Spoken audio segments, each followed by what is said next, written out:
दोस्तों, ट्रेडिंग और इन्वेस्टिंग आप दोनों से ही बहुत सारे पैसे कमा सकते हो, लेकिन इन दोनों में से अच्छा कौन है और ये दोनों होता क्या है, इसे आप ऐसे समझ सकते हो कि ट्रेडिंग और इन्वेस्टिंग दोनों ही शेयर मार्केट से पैसा बनाने के अलग अलग रास्ते हैं। अब ट्रेडिंग में क्या होता है कि आपको थोड़ी दूर चलने पर ही प्रॉफिट मिल जाता है, लेकिन इन्वेस्टिंग का रास्ता बहुत लंबा होता है। इसमें आपको प्रॉफिट बहुत समय बाद मिलता है और इन दोनों के बीच का जो मेन डिफरेंस है वो है टाइम। क्योंकि ट्रेडिंग में बहुत कम समय में आप प्रॉफिट बना सकते हो। आप एक महीने में, एक हफ्ते में, एक दिन में, यहाँ तक कि कुछ मिनटों में बहुत सारा प्रॉफिट कमा सकते हो। लेकिन इन्वेस्टिंग में कुछ महीनों में, कुछ सालों में, 5 साल, 10 साल, 20 साल, उससे भी ज्यादा लग सकते हैं प्रॉफिट कमाने में। अब आप यहाँ पे सोच रहे होगे कि यार अगर कम समय में हमें पैसा मिल सकता है तो हम लंबे समय का इंतजार क्यों करें। तो देखो, यहीं पे मेन बात आती है ट्रेडिंग और इन्वेस्टिंग को समझने की, क्योंकि ये बहुत इंपॉर्टेंट चीज है और ये बहुत क्लियर हो जाना चाहिए आपको इन्वेस्टमेंट शुरू करने से पहले। यहाँ पे मैं आपको बता दूं कि एक आदमी एक समय पे एक ट्रेडर भी हो सकता है और इन्वेस्टर भी हो सकता है, यानी कि एक आदमी ये दोनों काम कर सकता है, लेकिन उसे ट्रेडिंग और इन्वेस्टमेंट के बीच का डिफरेंस जरूर पता होना चाहिए। तो इस वीडियो में हम ट्रेडिंग और इन्वेस्टिंग को तो समझेंगे ही, इसके अलावा हम इन दोनों के बीच के जो मेजर डिफरेंसेस है उनके बारे में भी डिस्कस करेंगे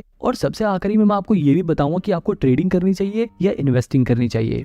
अब देखो, सबसे पहले समझते हैं ट्रेडिंग और इन्वेस्टिंग के कॉन्सेप्ट को। इसे समझाने के लिए मैं आपको एक एग्जांपल देता हूँ। मान लो बाबूराव नाम का एक आदमी अपनी मोबाइल की दुकान खोलता है। उसकी दुकान बहुत बढ़िया चल रही थी। वो मार्केट से सस्ते दाम से मोबाइल लाता और अपनी दुकान पे बेचकर प्रॉफिट कमाता। उसका काम बढ़िया चल रहा था, लेकिन जब भी कुछ समय बाद उसकी दुकान के सामने एक और दुकान खुल जाती है तोतला सेठ की, और वो वही मोबाइल बाबूराव की दुकान से भी सस्ते दाम पर बेचने लग जाते हैं। मतलब कि बाबूराव जो फोन 10,000 में बेचते थे, वही फोन तोतला सेठ 9,000 में बेचने लगा। अब क्योंकि तोतला सेठ की दुकान पर मोबाइल सस्ते मिल रहे हैं, तो लोग बाबूराव की दुकान पर क्यों खरीदेंगे। अब क्योंकि भैया बाबूराव के पास कस्टमर तो आ नहीं रहे थे, इसलिए वो बस दिन भर टीवी पे न्यूज ही देखता रहता। सारे ग्राहक तोतला सेठ के पास जाने लगे थे। जब भी वो टीवी में न्यूज देखता है कि जिस ब्रांड का मोबाइल वो लोग बेचते हैं, वो मोबाइल चिप की शॉर्टेज की वजह से बनना बंद हो गए हैं। अब यहाँ पर बाबूराव के दिमाग में आइडिया आता है, क्योंकि मोबाइल की डिमांड तो लोगों में बहुत ज्यादा है, लेकिन मैन्युफैक्चरिंग ना होने की वजह से अब उसकी सप्लाई बंद हो जाएगी। अब यहाँ पर देखो, बाबूराव दो काम कर सकता है। पहला ऑप्शन ये है कि वो रोज सवेरे उठते ही सबसे पहले तोतला सेठ की दुकान पर जाकर उसके सारे फोन 9,000 में खरीद ले और उन्हें अपनी दुकान पर वापस 10,000 में बेचकर प्रॉफिट कमाए। दूसरा तरीका ये है कि वो रोज सवेरे तोतला सेठ की दुकान पर जाकर उसके सारे मोबाइल खरीद ले और उन्हें अपने वेयर हाउस में स्टोर करके रखे, उन्हें बेचे नहीं। इसी तरह वो कुछ महीने अपने पास उन फोन्स को स्टोर करके रखे और जैसे ही उस फोन का प्राइस मार्केट में बढ़ जाए और उसकी डिमांड मार्केट में बढ़ जाए, वो उन फोन को 10,000 की जगह 12,000 में बेचकर ज्यादा प्रॉफिट कमाए। अब यहाँ पर देखो, ट्रेडिंग और इन्वेस्टिंग को समझो। बाबूराव जब डेली फोन सस्ते में खरीद कर उन्हें बेच रहा था तो वो ट्रेडिंग कर रहा था, लेकिन जब बाबूराव ने फोन को कुछ महीनों के लिए स्टोर करके रखा और जैसे उनका प्राइस बढ़ा, उसने जब बेचा तो उसने इन्वेस्टिंग करी, क्योंकि वो डेली चीजों को सेल नहीं कर रहा बल्कि वो उन्हें कुछ महीनों बाद कर रहा है। बिल्कुल इसी तरह ट्रेडिंग और इन्वेस्टिंग वर्क करती है। बस शेयर मार्केट में फोन की जगह शेयर्स आ जाते हैं। मतलब हम शेयर मार्केट में डेली फोन्स की जगह शेयर्स को सस्ते में खरीद कर उन्हें महंगे में बेचकर प्रॉफिट बनाते हैं, तो वो ट्रेडिंग होती है। और अगर हम शेयर्स को सस्ते में खरीद कर कुछ महीने, कुछ साल, 10 साल, 5 साल बाद जब वो शेयर का प्राइस बढ़ जाता है तब बेचते हैं, तब वो इन्वेस्टिंग कहलाती है। देखो, यहाँ दोनों के बीच का जो मेजर डिफरेंस है वो है टाइमिंग। आई होप अब आपको ट्रेडिंग और इन्वेस्टिंग का कॉन्सेप्ट समझ आ गया होगा। अगर नहीं आया तो आपको आगे जरूर आ जाएगा। अब देखो, इन्वेस्टिंग में क्या होता है, लोग अच्छी कंपनियों के शेयर ढूंढते हैं और जैसे ही उन्हें कोई ऐसी कंपनी मिलती है जो फ्यूचर में अच्छा खासा प्रॉफिट जनरेट करेगी, अच्छा परफॉर्म करेगी, वो उस कंपनी के ऊपर फंडामेंटल रिसर्च करते हैं और ये पता लगाते हैं कि क्या ये कंपनी इन्वेस्ट करने लायक है या नहीं, क्या इस कंपनी में अगर हम पैसे लगाएंगे तो बढ़ेंगे या नहीं बढ़ेंगे। अगर उन्हें उनके इन सवालों के जवाब मिल जाते हैं तो वो उस कंपनी में अपना पैसा लगा देते हैं और वो कंपनियां इन इन्वेस्टर्स के पैसों को लेकर अपने नए प्रोडक्ट लॉन्च करती हैं, अपने बिजनेस को और बड़ा करती हैं, नए एम्प्लॉइज को हायर करती हैं ताकि उनकी प्रोडक्शन बढ़ सके, ताकि वो लोग ज्यादा प्रोडक्ट्स को बना सके और ज्यादा चीजें बेचकर ज्यादा मुनाफा कमा सके। और जब उनको ज्यादा मुनाफा होता है तो वो अपने इन्वेस्टर को खुश करने के लिए उस मुनाफे में से थोड़ा थोड़ा हिस्सा दे देते हैं। इस छोटे छोटे हिस्से को ही डिविडेंड बोलते हैं, क्योंकि देखो, इन्वेस्टर जो होता है वो लॉन्ग टर्म के लिए इन्वेस्ट करता है, तो उसे आखिरी में जो रिवॉर्ड मिलता है वो तो मिलता ही है, लेकिन कंपनियां बीच बीच में थोड़ा थोड़ा डिविडेंड देकर, थोड़ा थोड़ा प्रॉफिट का हिस्सा देकर अपने इन्वेस्टर को खुश करती रहती हैं। मतलब एक इन्वेस्टर को लॉन्ग टर्म में तो बहुत ज्यादा प्रॉफिट होता ही है, लेकिन उसको बीच बीच में थोड़ा थोड़ा डिविडेंड भी मिलता रहता है, जो उसके लिए एक अर्निंग का काम करती है। और मैं आपको बता दूं कि ऐसे बहुत सारे इन्वेस्टर हैं जिनकी सिर्फ डिविडेंड की कमाई लाखों करोड़ों में होती है। वहीं दूसरी तरफ जो ट्रेडिंग होती है, उसमें जो ट्रेडर होते हैं उन्हें इस बात से कोई भी फर्क नहीं पड़ता कि कंपनी क्या काम करती है, कंपनी प्रॉफिट कमाती है या नहीं कमाती, कंपनी का मैनेजमेंट कैसा है। वो फंडामेंटल एनालिसिस पर ध्यान नहीं देते। एक ट्रेडर सबसे ज्यादा ध्यान देता है टेक्निकल एनालिसिस पे। वो चार्ट एनालिसिस पे ध्यान देता है, वो शेयर्स के प्राइस को ट्रैक करता है कि शेयर का प्राइस कब घट रहा है कब बढ़ रहा है, वो उसमें अपॉर्चुनिटीज ढूंढता है। मतलब एक ट्रेडर का काम ऐसा होता है कि वो रोज सवेरे उठते ही सबसे पहले मार्केट खुलते ही किसी भी एक कंपनी का शेयर उठा देगा और उसके प्राइस की मूवमेंट को ट्रैक करेगा। अगर उस ट्रेडर को टेक्निकल और चार्ट एनालिसिस करने के बाद ये लगता है कि शेयर का प्राइस बढ़ेगा तो वो उसे कम रेट पे खरीद लेगा और जैसे ही उस शेयर का प्राइस बढ़ेगा उसे बेचकर प्रॉफिट कमा लेगा। जबकि इन्वेस्टमेंट में क्या था, जो इन्वेस्टर था वो शेयर को सस्ते में खरीद कर उसे कई साल बाद बेचता है जब उसका प्राइस बढ़ जाता है। अब आपको ये समझ आ गया होगा कि एक ट्रेडर कैसे काम करता है और एक इन्वेस्टर काम कैसे करता है। अब देखो इनके बारे में मैं और डिटेल में नहीं जाऊंगा वरना वीडियो बहुत बड़ी हो जाएगी। अब सीधे हम डायरेक्ट इनके डिफरेंस के बीच में आते हैं, इन दोनों के बीच के अंतर के बारे में बात करते हैं। सबसे पहला डिफरेंस तो टाइम का ही था। ट्रेडिंग कम समय का प्रोसेस है और इन्वेस्टिंग लंबे समय का गेम है। इसके अलावा अगर रिस्क के हिसाब से देखा जाए तो ट्रेडिंग में बहुत ज्यादा रिस्क होता है जबकि इन्वेस्टिंग में रिस्क बहुत ही कम होता है। अब ऐसा नहीं है कि इन्वेस्टिंग में बिल्कुल भी रिस्क होता नहीं है, हो सकता है कि शॉर्ट टर्म में शेयर का प्राइस गिर जाए, लेकिन अगर कंपनी अच्छी चुनी है आप लोगों ने तो लॉन्ग टर्म में उस कंपनी का शेयर प्राइस जरूर बढ़ेगा और इस वजह से इन्वेस्टिंग में रिस्क बहुत कम हो जाता है। वहीं ट्रेडिंग रिस्की इसलिए होता है क्योंकि ये एक तरह का गैम्बल है। मान लो दो दोस्त हैं, वो आपस में हेड टेल वाला गेम खेलने का डिसाइड करते हैं और बोलते हैं कि अगर हेड आया तो तू जीत गया और टेल्स आया तो मैं जीत गया। तो ये देखो ये एक तरह का गैम्बल है और शेयर मार्केट में भी बिल्कुल ऐसा ही होता है। बस वहाँ पे दो जनों की जगह बहुत सारे लोग आ जाते हैं और वो लोग हेड टेल की बजाय शेयर के प्राइस घटने या बढ़ने के ऊपर बैट लगाते हैं। मतलब बहुत सारे लोग होते हैं जिसमें से कुछ लोग ये अंदाजा लगाते हैं कि शेयर का प्राइस गिरेगा और कुछ लोग अपने पैसे लगाकर कहते हैं कि शेयर का प्राइस बढ़ेगा। और ये लोग अपने पैसे कहाँ लगाते हैं, ये लोग अपने पैसे लगाते हैं ब्रोकर के पास, यानी कि ग्रो जीरोधा जैसे ब्रोकर के पास अपने पैसे लगाते हैं। अब देखो अगर शेयर का प्राइस बढ़ गया तो ये वाले लोग जीत जाएंगे, अगर ये लोग जीत जाएंगे तो जो लोग हार गए हैं उनका पैसा जीते हुए लोगों के पास चला जाएगा और उस जीते हुए पैसे में से थोड़ा सा कमीशन ये ब्रोकर्स रख लेते हैं। और इतना ही नहीं, इस जीते हुए हिस्से में से सरकार भी टैक्स के नाम पर अपना हिस्सा इनसे ले लेती है। अब यहाँ पर ये देखो कि जो ब्रोकर है और ये जो गवर्नमेंट है इनको तो हमेशा कमीशन और टैक्स मिलेगा, चाहे ये लोग जीते चाहे ये लोग जीते। लेकिन लॉन्ग टर्म में नुकसान किसका होता है, सिर्फ ट्रेडर्स का।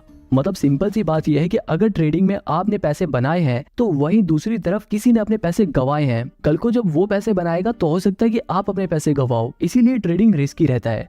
अब वापस अपने डिफरेंस की ओर चलते हैं। अब देखो एक और चीज है इन्फॉर्मेशन। ज्यादातर लोग ट्रेडिंग करते हुए प्राइस घटेगा या बढ़ेगा इस बात का पता लगाने के लिए टेक्निकल एनालिसिस करते हैं। वहीं अगर बात करें इन्वेस्टिंग की तो यहाँ पर इन्वेस्टर इस बात का पता लगाने के लिए कि कंपनी का शेयर प्राइस फ्यूचर में बढ़ेगा या नहीं बढ़ेगा, कंपनी फ्यूचर में ग्रो करेगी या नहीं करेगी, इसके लिए इस्तेमाल करते हैं फंडामेंटल एनालिसिस का। अब अगर आपको ये फंडामेंटल एनालिसिस सीखना है तो आप मेरी ये वाली वीडियो देख सकते हो, इसमें मैंने डिटेल में फंडामेंटल एनालिसिस को समझाया है। अब देखो एक और चीज है स्ट्रेस। जो ट्रेडिंग वाला बंदा होता है वो हमेशा स्ट्रेस में रहता है। अगर उसको प्रॉफिट हो गया तब तो वो पूरे दिन खुश रहेगा, लेकिन अगर उसको लॉस हो गया तो उसके दिमाग में पूरे दिन वही बात घूमती रहती है। ट्रेडिंग करते वक्त हर पल उसे बहुत टेंशन रहती है। अगर शेयर प्राइस गिर गया तो उसकी सांसें फूलने लगती हैं और जैसे शेयर प्राइस बढ़ने लग गया तो एकदम खुश होने लगता है। तो कहने का मतलब ये है कि ट्रेडिंग में बहुत ज्यादा स्ट्रेस रहता है जबकि इन्वेस्टिंग में स्ट्रेस बिल्कुल नहीं रहता, क्योंकि ये एक लॉन्ग टर्म प्रोसेस है। हो सकता है कुछ समय के लिए आपके शेयर प्राइस गिर जाए, लेकिन अगर आपने कंपनी अच्छी चुनी है तो फिर महीने बाद, एक साल बाद, कुछ साल बाद शेयर प्राइस जरूर बढ़ेगा और फ्यूचर में आपको प्रॉफिट होगा। अब देखो ट्रेडिंग वाला बंदा हरदम शेयर के बारे में देखता रहता है,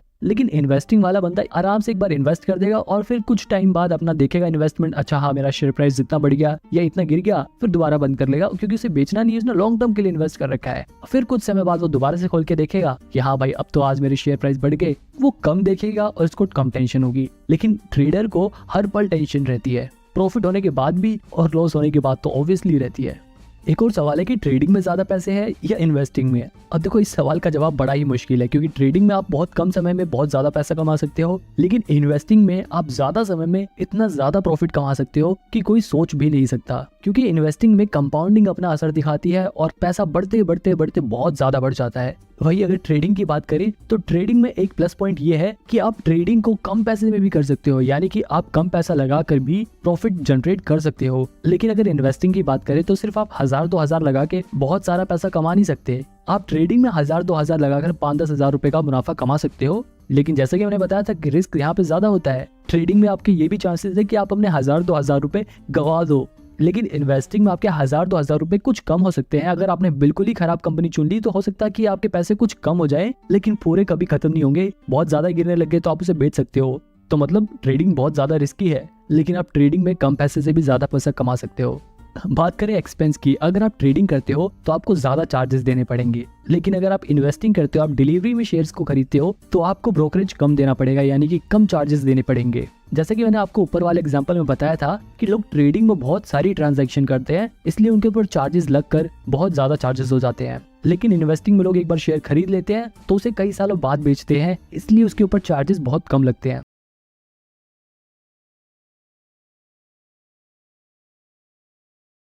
इसलिए उसके ऊपर चार्जेस बहुत कम लगते हैं। अगर लर्निंग की बात करें कि आप लोग ट्रेडिंग जल्दी सीख सकते हो या इन्वेस्टिंग जल्दी सीख सकते हो, अब देखो ये दोनों ही बड़ी कॉम्प्लेक्स चीजें हैं, पर मेरा ऐसा मानना है कि इन्वेस्टिंग सीखना ज्यादा आसान है एज कम्पेयर टू ट्रेडिंग, क्योंकि ट्रेडिंग बहुत ही रिस्की है। ट्रेडिंग में जो प्रोफेशनल लोग होते हैं सिर्फ वही पैसा बना पाते हैं, और जो नए लोग होते हैं उनमें से 90% लोग अपना 90% पैसा 90 दिनों के अंदर ही गवा देते हैं। अब अगर ब्रोकरेज चार्जेस की बात करें तो चाहे ट्रेडिंग हो या इन्वेस्टिंग हो, दोनों में ही जो ब्रोकरेज चार्जेस होते हैं वो हर ब्रोकर अपने हिसाब से अलग अलग चार्ज करता है। अगर बात करें ट्रेडिंग की तो यहाँ पर ब्रोकरेज चार्जेस 0.03% से लेकर मैक्सिमम 20 रुपीज पर ट्रांजैक्शन होता है ज्यादातर ब्रोकर्स का। इसके अलावा एम स्टॉक जैसे कुछ ब्रोकर तो ऐसे भी हैं जिनके पास 1000 रुपए से लेकर 2000 रुपए तक का प्लान होता है, जिन्हें खरीदने पर आपका लाइफ टाइम ब्रोकरेज चार्जेस नहीं लगेगा। लेकिन यहाँ पर ध्यान देने वाली बात यह है कि सिर्फ ब्रोकरेज चार्जेस नहीं लगेगा। इसी तरह अगर आप इन्वेस्टमेंट करते हो यानी कि डिलीवरी में शेयर्स को खरीदते हो, तो वहां पर भी जो ब्रोकरेज चार्जेस होता है वो 0.003% से लेकर 20 रुपीज मैक्सिमम पर ट्रांजैक्शन होता है। हालांकि डिलीवरी में भी जीरो था, जैसे कुछ ब्रोकर ऐसे हैं जो एक भी रुपए ब्रोकरेज चार्जेस नहीं लेते, लेकिन इन ब्रोकर्स के पास आपको लगभग 300-350 रुपए अकाउंट मेंटेनेंस चार्जेस देने होते हैं हर साल। ये सब तो ब्रोकरेज चार्जेस थे जो ब्रोकर्स चार्ज करते हैं, लेकिन इसके अलावा गवर्नमेंट भी प्रॉफिट में से अपना टैक्स डिडक्ट करती है। अगर बात करें सिर्फ ट्रेडिंग की तो ट्रेडिंग पे जो प्रॉफिट होता है उस पर लगभग 28% टैक्स देना पड़ता है। वहीं अगर बात करें इन्वेस्टमेंट की, यानी कि अगर हमें लॉन्ग टर्म कैपिटल गेन होता है तो उस पर हमें 20% टैक्स देना पड़ता है। आप में से कुछ लोगों के दिमाग में ये डाउट होगा कि हम ट्रेडिंग या फिर इन्वेस्टमेंट कम से कम कितने रुपए से स्टार्ट कर सकते हैं। तो देखो, आप मिनिमम 100 रुपए से ट्रेडिंग और इन्वेस्टमेंट दोनों ही स्टार्ट कर सकते हो। ट्रेडिंग में आप अपना पैसा फ्यूचर एंड ऑप्शंस में लगा सकते हो, इंट्राडे ट्रेडिंग में लगा सकते हो। इन्वेस्टिंग में आप डायरेक्ट कंपनी के शेयर्स में अपना पैसा लगा सकते हो या फिर म्यूचुअल फंड के जरिए इन्वेस्ट कर सकते हो। अब देखो, यहाँ पर एक और चीज तो ध्यान देने वाली है, अगर आप ट्रेडिंग करना चाहते हो, अगर आप फ्यूचर एंड ऑप्शंस में इन्वेस्ट करना चाहते हो, तो इसके लिए आपके पास इनकम स्टेटमेंट होना जरूरी है। जबकि ट्रेडिंग में आपको इनकम स्टेटमेंट की कोई जरूरत नहीं होती, बस आप अपना डीमेट अकाउंट खुलवाओ और इन्वेस्ट करना स्टार्ट कर दो। ट्रेडिंग और इन्वेस्टिंग की बात यहीं पर खत्म करते हैं और मेन सवाल का जवाब जानते हैं कि आखिर आपको क्या करना चाहिए, आपको ट्रेडिंग करनी चाहिए या इन्वेस्टिंग करना चाहिए। अब देखो, आपको मैं यहाँ पे बिल्कुल साफ साफ बता दूं, अगर आप अभी बिल्कुल नए नए शेयर मार्केट के बारे में सीख रहे हो तब तो बिल्कुल भी ट्रेडिंग की तरफ मत जाना। कभी आप ऐसा सोचो कि आप 1000-2000 रुपए लगा के उसे 5-10 हजार रुपए बना लोगे और फिर 5-10 हजार को 1 लाख करोगे और फिर 1 लाख को 1 करोड़, ऐसे करके आप बहुत सारे पैसे कमा लोगे। ऐसा नहीं होता। अगर आप बिल्कुल नए नए शेयर मार्केट में आए हो, पहली बारी बेशक आप कुछ पैसे बना लो, लेकिन उसके बाद आप अपने पैसे जरूर गवाओगे और वहीं पर आप डीमोटिवेट हो जाओगे। तो इसलिए पहले शेयर मार्केट्स के बेसिक्स को सीखो। इन्वेस्टिंग के जरिए आप डिलीवरी में शेयर्स को खरीदो, उनकी मूवमेंट को ट्रैक करो। आपको धीरे धीरे जब एक्सपीरियंस होने लगेगा, आपको धीरे धीरे जब ये पता लगने लग जाएगा कि शेयर मार्केट कैसे वर्क करता है, तब आप धीरे धीरे अपना ट्रेडिंग में कदम रख सकते हो। लेकिन एकदम से ही ट्रेडिंग मत करने लग जाना। यहाँ पर आप ये ध्यान रखना कि जब आप ट्रेडिंग सीख रहे हो तो उस समय ज्यादा पैसे नहीं लगाने आपको ट्रेडिंग में, आपको कम पैसे से शुरुआत करनी है और जैसे जैसे आपका एक्सपीरियंस बढ़े वैसे वैसे आप अपने पैसे बढ़ा सकते हो। यहाँ पर एक और बात ध्यान देने वाली है कि शुरुआत में जब आप ट्रेडिंग सीख रहे हो तो ऐसा ब्रोकर चुनना जिसका यूजर इंटरफेस आसान हो और वहां पर अकाउंट मेंटेनेंस चार्जेस या फिर प्लेटफॉर्म चार्जेस ना लगे और जिनके ऐप का यूजर इंटरफेस इतना बढ़िया हो कि आप जब भी ट्रेडिंग या इन्वेस्टिंग करो तो आपकी साइट क्रैश ना हो जाए और आपके पैसे ना अटक जाए। आप इसके लिए शुरुआत में एंजल वन जैसे ब्रोकर के जरिए ट्रेडिंग करना स्टार्ट कर सकते हो और अगर आपके पास थोड़े पैसे आ जाए तो आप जीरोधा, एंजल वन, अपस्टॉक में से किसी में भी डीमेट अकाउंट खोल के ट्रेडिंग स्टार्ट कर सकते हो। लेकिन मैं आपको फिर भी सजेस्ट करूंगा कि आप ट्रेडिंग जब ही करना जब आप खुद के पैसे कमाने लग जाओ और अपने पैसे गंवाने का रिस्क ले सको, क्योंकि बहुत सारे ऐसे लोग हैं जिन्होंने अपना पैसा गंवाया भी है। लेकिन आपको हमेशा पॉजिटिव साइड सोच के चलनी है। चाहे आप इन्वेस्टिंग करो चाहे ट्रेडिंग करो, आपको यकीन रखना है कि हाँ, मैं प्रॉफिट अर्न कर सकता हूँ। और अगर आप एक सैलरीड पर्सन, आप हर महीने कमाते हो, आपका मेन मकसद सिर्फ अपने पैसों को भविष्य में सिर्फ बढ़ा